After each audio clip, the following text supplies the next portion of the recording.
day to you all. Welcome back, our football fans, to a deep dive into one of the most critical matches in the 2026 FIFA World Cup. Of course, I remain your humble host, Divine Favor, Awago, and yes, this is Diary TV. Yes, so on Friday, March the 21st, 2025, the Amahoro Stadium in Kigali will be buzzing as Rwanda's Amavubi take on Nigerian Super Eagles in a Group C showdown. Rwanda has just released their provisional squad, and let me tell you, this is a team that could spell trouble for Nigeria. With the group standings tighter than ever, this match could be a turning point or a tipping point. For the three-time African champions, let's break it down.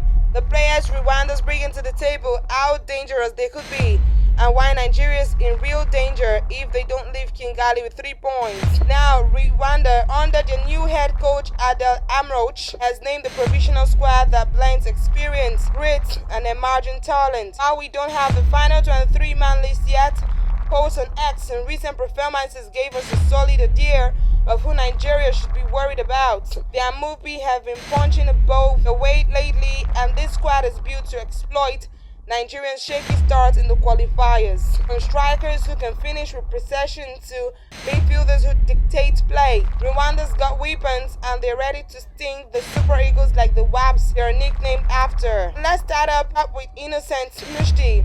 The 26-year-old striker, who plays for Snoville XC in the US, has been a revelation. Scored against Libya in the AFCON qualifiers and showed his knack for finding space in tight defenses. Against Nigerian's backline, still finding his rhythm under interim coach Augustin Igavion. Nshuti's movement and finishing could be lethal. And there is Djihad Bizimana, who backed a brace against Djibouti in the CAN qualifiers last October. His ability to capitalize on crosses and punish defensive lapses makes him a real handful. If Nigerian defenders like William Trust Ekong or Gabriel Osho switch up for even a second, these two could make them pay. In the engine room, Rwanda's likely to lean on Djihad Bizimana, their captain and a rock in midfield. Now playing for qualifiers in Ukraine, Bizimana's got the vision to pick out those forwards and the skill to disrupt Nigerians' playmakers like Alex Iwobi or Raphael Onyedika. He scored a penalty against Benin in the AFCON qualifiers when he's not afraid of big moments. Alongside him, except Kevin Mushri, creative sparks who set up Bizimana's goal against Djibouti. Munhir's quick feet and precise passing could stretch Nigerians' midfield, especially if Wilfred Ndidi is still rusty from limited club minutes. Rwanda's midfield isn't just about control. We'll look to turn defense into attack in a flash. Now on to the next, the back, and Musanti is the name to watch. Towering centre-back was immense against Nigeria in their 0-0 AFCON qualifier draw last September at this very stadium. Aerial dominance and composure shut down Victor Osimhen and Victor Boniface then, and he'll be itching to do it again. Fitina Oberenga, another defensive stalwart, speed and tenacity, perfect for handling Nigerians wingers like Ademola Lookman or Samuel Chukwueze. And in goal, Fierce Ntwari has been a liable last line, with sharp reflexes that frustrated Nigerian stars start attack last time. This defense isn't glamorous, but it's disciplined, and that's bad news for a Nigerian side that struggled to convert chances in their qualifiers. Now let's talk stakes. Group C is a dogfight and Nigerians in a hole they can't ignore. As of March 16, 2025, here's how it stands. Based on posts here from X, Rwanda and South Africa are tied at the top with 7 points each.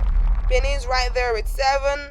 Lesotho's on 5, Nigerians languishing with 3, and Zimbabwe's got 2.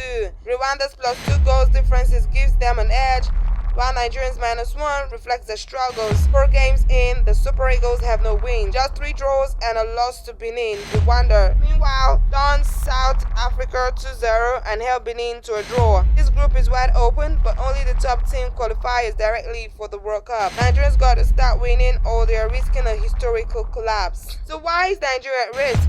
First, their front's been patchy. That 3-0 win over Benin in the African qualifiers was a bright spot, but in this World Cup qualifiers, they've lacked bites.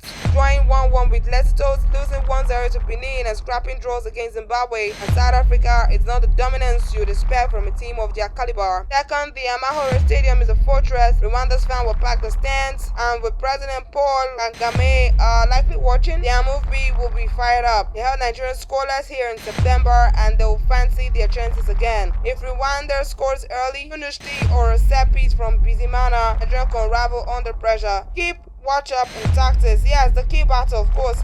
Nigeria's attack versus Rwanda's defense.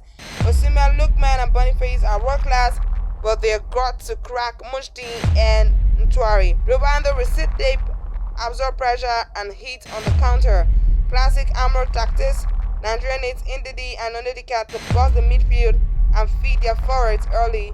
If they let Rwanda dictate the tempo, they will be chasing shadows, and set pieces could decide it. Yes, Rwanda scored from them before, and Nigerians been shaky defending them. This isn't a game Nigeria can sleepwalk through. What's at stake for Nigeria? For Nigeria, this is do or die. A loss or draw in Kigali, followed by a third home game against Zimbabwe 4 days later, could leave them with 4 or 5 points after 5 days, with only 5 games left after that.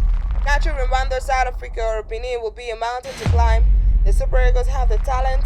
Osimhen's a Balloon d'Or nominee. Lookman tearing up Serie A, but talent alone won't cut it. They need urgency, cohesion, and a killer instinct they've lacked so far. Slip up here, and African giant could miss the World Cup for the second straight circle. Unthinkable for a nation of their pedigree. So there you have it. Rwanda squad is not pushover. Nshuti and Dohimina can score. Bizimana can control, and Nshuti can defend. Of course, they're top of Group C for a reason, and at the Amahoro Stadium, there'll be a nightmare to break down. Nigerians got the firepower to win, but they've got to show up or risk watching their World Cup dreams fade in Kigali. Caps and match on the fairs, and trust me, you won't want to miss this one. Until then, keep it locked for more football action. Being passionate about football, and yes, follow us up here on Direct TV for more updates. Hit the like button if you haven't. Subscribe to our YouTube channel if you haven't. Till I come your way next time, we remain Diary TV.